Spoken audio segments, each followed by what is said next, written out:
হুঁশিয়ারি ফলে পূর্ণাঙ্গ তালিকা প্রকাশ। 18 ডিসেম্বর পে কমিশনের প্রতিবেদন জমা ও 30 ডিসেম্বর গেজেট জারি। একই সঙ্গে কর্মচারীদের জন্য 1:4 অনুপাত ও কর্মকর্তাদের জন্য 1:5 অনুপাতে নবম পে স্কেল কার্যকর। ভিডিওটি দেখার শুরুতে আপনারা যারা এখনও আমাদের চ্যানেলের নতুন সদস্য আছেন তারা অবশ্যই চ্যানেলটি সাবস্ক্রাইব করুন। সরকারি চাকরিজীবীদের হুঁশিয়ারির ফলে পূর্ণাঙ্গ তালিকা প্রকাশ করা হয়েছে। নতুন যে তালিকা প্রকাশ করা হয়েছে সেখানে সরকারি চাকরিজীবীদের নবম পে স্কেল বাস্তবায়ন সহ বিভিন্ন দিক উপস্থাপন করা হয়। 2015 সালের অষ্টম বেতন স্কেলে সিলেকশন গ্রেড ও টাইম স্কেল পুনরুদ্ধারের বিষয়ে গুরুত্বপূর্ণ তথ্য সংযুক্ত করেন পে কমিশন। অর্থ উপদেষ্টা ড সালেহুদ্দিন আহমেদ স্পষ্ট ভাষায় বলেন, নবম পে স্কেল বাস্তবায়ন করতে হলে সরকারি চাকরিজীবীদের 2টি ভাতা পুনরুদ্ধার করা প্রয়োজন, যার মধ্যে থাকছে সিলেকশন গ্রেড ও টাইম স্কেল। অন্তর্বর্তীকালীন সরকার এই 2টি ভাতা পুনরায় চালু করার জন্য নতুনভাবে উদ্যোগ গ্রহণ করেন।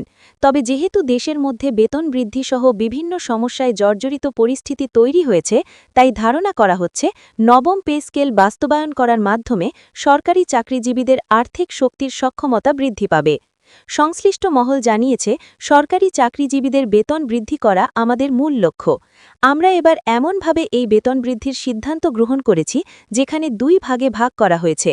যেহেতু অনুপাত আকারে বেতন বৃদ্ধি করা হচ্ছে, তাই যারা কর্মচারী আছেন তাদের জন্য থাকবে 1:4 অনুপাতে নবম পে স্কেল। অপরদিকে যারা কর্মকর্তা আছে তাদের জন্য 1:5 অনুপাতে নবম পে স্কেল কার্যকরের নতুন রূপরেখা তৈরি করা হয়েছে।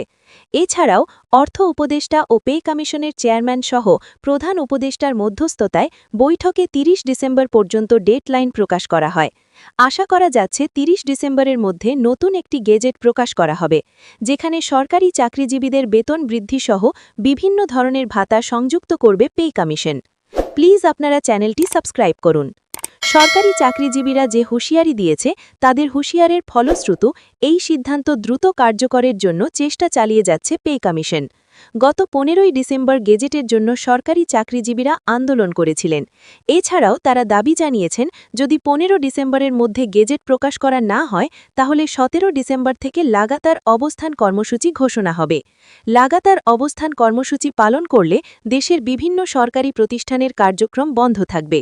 এতে করে রাষ্ট্রীয় সাধারণ মানুষের হয়রানি সহ বিভিন্ন ক্ষতির দিকে পড়বেন অন্তর্বর্তীকালীন সরকার, যার ফলশ্রুত অন্তর্বর্তীকালীন সরকারের প্রধান উপদেষ্টা সময় বিলম্ব না করেই নবম পে স্কেল বাস্তবায়নের চূড়ান্ত সিদ্ধান্ত গ্রহণ করেন। আশা করা যাচ্ছে আগামী 18 ডিসেম্বরের মধ্যে নতুন একটি গেজেট প্রকাশের রূপরেখা তৈরি করা হবে। সূত্রমতে জানা যাচ্ছে 18 ডিসেম্বরের মধ্যে পে কমিশনের চেয়ারম্যান রিপোর্ট জমা দেবেন, যার ফলশ্রুত সরকারি চাকরিজীবীরা পেতে যাচ্ছেন 30 ডিসেম্বর নতুন গেজেট। এদিকে গত 15 ডিসেম্বরের মধ্যে পে স্কেলের গেজেট প্রকাশে সরকারি কর্মচারীদের দাবির বিষয়ে অর্থ উপদেষ্টা সালেহুদ্দিন আহমেদ বলেছেন, পে স্কেল ঘোষণা করা সহজ কাজ নয়, অনেকগুলো বিষয় জড়িত। কর্মচারীদের আল্টিমেটামের মধ্যে এত কম সময়ে ঘোষণা করা সম্ভব হবে না, আমরা কাজ করছি। প্রসঙ্গত, পে কমিশনের সুপারিশ ও গেজেট প্রকাশের মাধ্যমে নবম পে স্কেল বাস্তবায়নের লক্ষ্যে 15 ডিসেম্বর পর্যন্ত আল্টিমেটাম দেয় কর্মচারীরা। যদি এই সময়ের মধ্যে সরকার গেজেট প্রকাশ করতে ব্যর্থ হয় তাহলে 17 ডিসেম্বর সাংবাদিক সম্মেলন করে কঠোর কর্মসূচি দেওয়ার হুঁশিয়ারি দিয়েছেন কর্মচারী নেতারা। তবে সব সিদ্ধান্ত পরিবর্তন করে 18 তারিখ পর্যন্ত সময়সীমা বেঁধে দেয়া হয়েছে। এদিকে কমিশনের তরফে জানা গেছে, তারা কর্মচারীদের আন্দোলনের বিষয়ে মাথা না ঘামিয়ে দ্রুত সুপারিশ চূড়ান্ত করার কাজ চালিয়ে যাচ্ছে। কমিশনের এক সদস্য গণমাধ্যমকে জানিয়েছেন, চূড়ান্ত প্রতিবেদন তৈরির কাজ ও লেখালেখি চলমান এবং খুব দ্রুত সময়ের মধ্যেই সুপারিশ দাখিল করা হবে।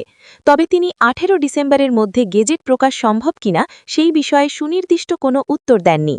কমিশন ও সরকারি একাধিক সূত্র বলছে, কমিশনের সুপারিশ জমা দিতে ডিসেম্বর মাস লেগে যেতে পারে এবং ওই সুপারিশ যাচাই বাছাই করে নতুন বেতন কাঠামো তৈরিতেও সময় লাগবে। সেক্ষেত্রে 18 ডিসেম্বরের মধ্যে নতুন পে স্কেলের গেজেট প্রকাশের সম্ভাবনা আশা করা যায়। ভিডিওটি শেষ করার পূর্বে আপনারা যারা চ্যানেলটি সাবস্ক্রাইব করেননি তারা অবশ্যই সাবস্ক্রাইব করুন।